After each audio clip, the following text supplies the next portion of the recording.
No podría haberse elegido un mejor lugar que justamente el Palacio Legislativo de San Lázaro para honrar en estos primeros días de febrero hasta llegar al 5, el día del aniversario de su promulgación de la Constitución Política de los Estados Unidos Mexicanos. Este cumple 98 años nuestro documento esencial, fundamental. La mesa directiva de esta 62ª legislatura determinó con gran acierto, con gran oportunidad y con enorme visión traer el ejemplar original de la Constitución Política de los Estados Unidos Mexicanos, promulgada en 1917, después de intensas, ardientes, vehementes, convincentes, arrebatadas discusiones por el grupo de los hombres que la idearon, la forjaron, le dieron vida a través de esa intensa controversia, buscando en todo momento que constituir, realizar, dar un documento esencial de gran fuste, de enorme seriedad a la Constitución, a la construcción de una nación, esta, la nuestra, México. Así que esta 62ª legislatura, que casualmente o coincidentemente se encuentra inaugurando las sesiones de su tercer y último periodo, que la propia Constitución y el reglamento del Congreso, ley secundaria, determinan, instala aquí en el vestíbulo, en este bello, enorme, impresionante vestíbulo del Palacio Legislativo de San Lázaro, estos ejemplares, estos fragmentos de nuestra historia que la memoria, el conocimiento, el estudio, por ejemplo, de la historia general de México que ha editado el Colegio de México, justamente, nos permite revivir, glosar, regocijarnos con ese documento que es nuestra Constitución, la de 1917, cuyos orígenes, por ejemplo, están en los sentimientos a la nación que promulgó, que hizo aquel Congreso de Chilpancingo con el generalísimo Morelos, inmortalizado en las paredes, en los adornos, en los murales de este mismo Palacio Legislativo de San Lázaro. Es de verse el mobiliario, se han rescatado útiles, se han rescatado papelerías, desde luego la fotografía de los constituyentes de 1917. Se decía y se ha dicho en los estudiosos, los constitucionalistas, que no era necesaria una nueva constitución, que la de 1857, aquella que promulgó, que juró y luego desconoció el presidente Comonfort, era magnífica y era excelente. Pero después de las luchas de la Revolución Mexicana, en pleno momento y después de la caída de Huerta y la desaparición del presidente Madero en 1913, se reunieron estos hombres en Querétaro para discutir esa nueva constitución, bajo la guía del primer jefe del ejército constitucionalista y el presidente Venustiano Carranza, el llamado Barón de Cuatro Ciénagas, que luego tendría triste fin, pero esa es otra historia. Hoy nos ocupa la de la Constitución Política de los Estados Unidos Mexicanos, promulgada el 5 de febrero de 1917 en el Teatro de la República, en la no muy distante Querétaro, Santiago de Querétaro, a 200 kilómetros de la Ciudad de México. Soy Miguel Reyes Razo, su servidor. Hasta la próxima.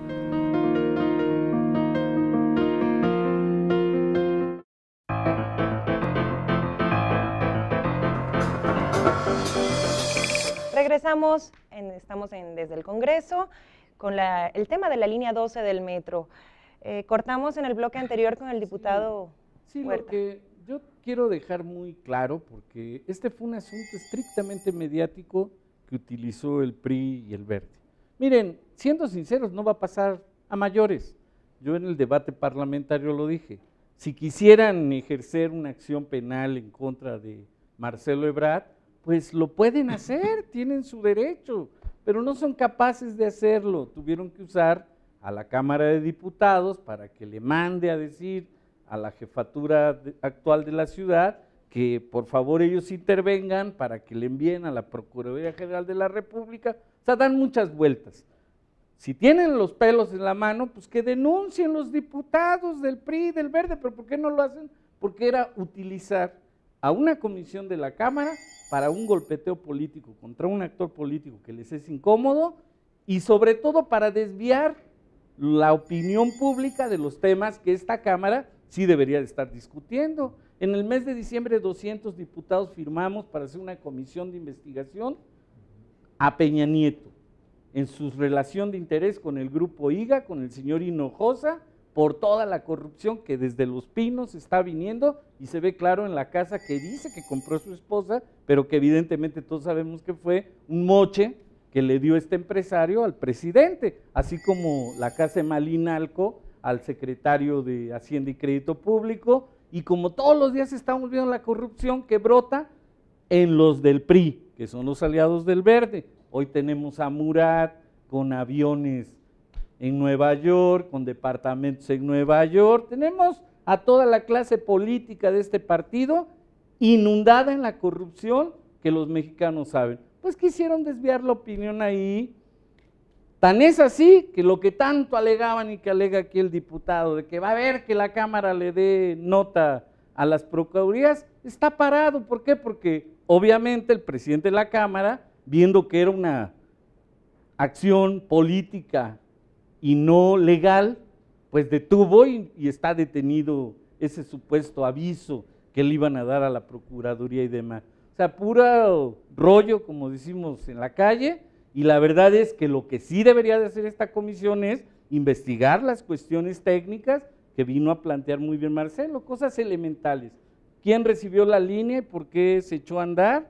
¿Por qué se paró cuando tal vez no debió haberse parado esa línea y haber hecho las correcciones? Después de 7 meses están discutiendo que ahora no, que ahora son las llantas, y que y para todo eso, pues vinieron a dar unas explicaciones que si la comisión actuara de buena fe, realmente se podrían ver el manejo de los recursos federales que se dieron ahí, resolver los problemas técnicos, que ojalá la actual jefatura de gobierno resuelva pronto, ya y bien, y obviamente que deslindemos las responsabilidades a quien le competa, pero eso todavía no existe.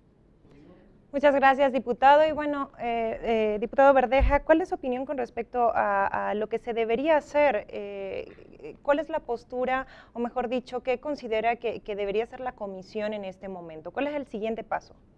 Bueno, el siguiente paso debiese ser, primero que nada, llamar a Joel Ortega Cuevas, el director del metro, para que dé una explicación. Es verdaderamente inaudito que una comisión que tiene que ver con el metro de la Ciudad de México no quiera llamar por la mayoría priista y el Verde a que comparezca el titular del metro. Es verdaderamente inaudito y solo lo podemos valorar a partir de las complicidades. La línea, la del Tren México-Querétaro, el primero que compareció fue el secretario de Comunicaciones y Transportes. No dijo nada, avaló todo el desaseo en la operación, pero al finalmente compareció el propio Ruiz Esparza. Y aquí ha habido una cobertura verdaderamente sospechosa entre el presidente de la comisión, que esperábamos verlo aquí, Marco Antonio Calzada, y Joel Ortega Cuevas, precisamente para abrir una línea de golpeteo contra Marcelo Ebrard y la administración anterior, cuando lo primero que deben de hacer, insisto, es que venga Joel Ortega y, de ser necesario, el propio Miguel Ángel Mancera, y también algunos otros exfuncionarios, el propio Orcasitas, que fue el titular del proyecto Metro, para que se revise a cabalidad. Nos parece que también tendría que venir gente de la UNAM, gente del Instituto Politécnico Nacional, porque ellos validaron las características de la obra. Y aquí se han dicho afirmaciones totalmente temerarias de parte del compañero representante del Verde de que fue desastroso, cuando todo fue auditado.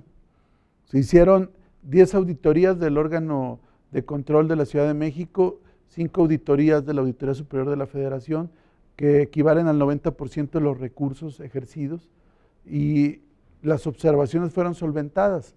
Pero hubo tal desaseo, tal perversidad en el informe, que por ejemplo nada más reproducen las observaciones de la auditoría y no que fueron solventadas. Evidentemente pues es una maniobra para tratar de golpear a Marcelo Ebrard por la osadía supuesta de haber dado a conocer la gran corrupción de Peña Nieto y sus cómplices. Entonces, nos parece que esta comisión ha sido el ariete de golpeteo político del PRI contra los adversarios políticos del régimen, y es un triste papel, además muy contradictorio, porque en otras comisiones siempre enarbolan el discurso de que no son ministerio público, que no pueden juzgar, y aquí pues prácticamente son ministerio público, son jueces y son quienes juzgan y están castigando a servidores públicos de la administración pasada. Diputado Cuéllar, ¿considera cuál es la responsabilidad de Mancera en este caso o de Joel Ortega? Déjeme referirme a lo que vienen comentando mis compañeros, porque si no me quedo yo con ese tema en el tintero. La comisión de la línea 12, desde luego, tiene una vinculación inmediata con la comisión del Distrito Federal, que es una comisión ordinaria. Ahí ya recibimos, precisamente para tocar sobre este tema de la línea 12, al director del metro, a Joel Ortega, y pudimos entrevistarnos con él. Con relación al tema de las auditorías, curiosamente, vienen insistiendo, y eso es algo que nosotros pudimos ver el viernes pasado, en que se llevaron a cabo una serie de auditorías por parte de la Auditoría Superior de la Federación, que se solventaron, etcétera, etcétera, y hicieran parecer todo como que se hizo perfectamente. Lo curioso del caso es que en todas estas comparecencias también nos acompañó el Contralor General. ¿Y qué es lo que nos compartió el Contralor General? Que esta administración vino a imponer toda una serie de sanciones y toda una serie de responsabilidades resarcitorias de carácter civil que son ejemplares y como nunca antes en la Ciudad de México se habían venido impuesto, ¿no? De tal manera que, pues sí aprecio yo cierta contradicción. Pero mire, quiero yo aprovechar esto que refiere el diputado Mejía Verdeja con relación a la seriedad de las investigaciones periodísticas, porque se está dando a conocer por parte de Reporte Índigo un reportaje muy interesante en el que se da incluso cuenta sobre la literalidad de un contrato, de cómo el proyecto Línea 12 y también el gobierno de la capital, a través de en esa época del secretario de Finanzas, celebran la contratación para el arrendamiento de equipo rodante, que se compra por parte de un proveedor español en una cantidad total de 539 millones de dólares. Y aquí es en donde yo le doy la razón también al diputado Huerta Ladrón de Guevara. Estamos interesados en saber qué son los PPS, porque parecería que se le está dando toda una manipulación a la figura jurídica del PPS para acabar pagando cantidades exorbitantes como esta que aparece también en el mismo proyecto.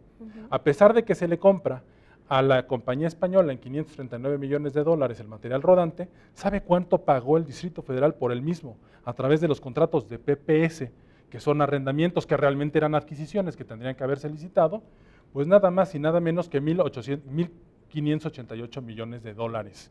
Es una cantidad que vamos a estar pagando hasta el 2027 de manera prolongada, pues por una figura de PPS, pues como es la que se vino a aprobar a partir de reglas que, fíjese usted, ¿sabe quién aprobó las reglas de PPS antes de la firma de este contrato? Nada más y nada menos que el mismo senador Mario Delgado, 2,5 meses antes de la firma del contrato. No, son puras mentiras. Nada más porque valdría la pena aquí nada más marcar algo. El tema de esta empresa española CAF, fíjense nada más que curioso, es la que se utiliza ahorita en el estado de Monterrey, gobierno priista, es la que se utiliza en el Estado de México, que por cierto son los campeones del PPS. En los tiempos de Peña Nieto Hinojosa es lo que ha abundado, fue esa forma. Yo sinceramente sé que el origen de los PPS es el Estado de México. Hemos hablado del hospital de Zumpango, que hay una prueba en el gobierno de Andrés Manuel justamente, que se hace uno aquí, el Belisario Domínguez, 125 camas, un costo de 800 millones de pesos, y uno con las mismas características hecho en el mismo tiempo, en el Estado de México por Peña Nieto, vale 8,000 millones de pesos. Hinojosa, obviamente, el empresario que está atrás. Sin duda que el campeón del PPS es Peña Nieto, eso sí no tenemos duda. Ojalá los del Verde, que son lo mismo del PRI, estuvieran votando a favor de la comisión de investigación del Grupo IGA para investigar la corrupción de Peña Nieto, pero eso no lo van a hacer ni soñando. A ver, ahí yo quiero, eso que refiere el diputado es una operación entre el propio CAF con una subsidiaria, pero al final del día no está considerando que en este contrato de prestación de servicios entra toda la parte de la actualización tecnológica, toda la parte del mantenimiento y todo el costo financiero, y han querido desvincular, que han querido desvincular de toda la operación. Y lo que dice el diputado Huerta es correcto. Aquí hubo un estudio de mercado en donde participaron 6 empresas. En lo de Zumpango, que es un PPS de Peña Nieto, con el aval del PRI y del Verde en el Congreso Local del Estado de México, ahí avalaron y no hubo concurso, No, ni Ricardo, nadie, ahí no ni te nadie equivoques, participó. Porque si bien es cierto que hubieron contratistas que sí concursaron tratándose de la construcción inmobiliaria, digamos la construcción urbana, tratándose del arrendamiento de maquinaria, fue una adjudicación directa. Y a pregunta expresa al senador Mario Delgado de por qué fue adjudicación expresa, lo que me contestó es porque la ley lo permite. No, entonces, la ley lo permite, pero con un estudio de mercado. Ustedes tienen una visión de la ley y tratándose de la adjudicación directa del contrato de arrendamiento, su interpretación de la ley es diametralmente. Es diferente. En lo otro hubo un sondeo de mercado y luego ya se tomó una decisión en base a una serie de consideraciones, contenido nacional, entrega, precio, etcétera. Y en el de Zumpango simplemente se le adjudicó Hinojosa. Como le han adjudicado 100,000 millones de pesos en contratos, incluyendo el proyecto de Monterrey 6, del acueducto. Es una desvergüenza, además simulan empresas. Ya también una investigación periodística exhibió cómo reducen el supuesto monto de inversión de Hinojosa, pero a través de una empresa que crea ad hoc, ahí le transfieren otra cantidad. Deme un segundo, diputado. Vamos a una breve pausa y de regreso retomamos el tema.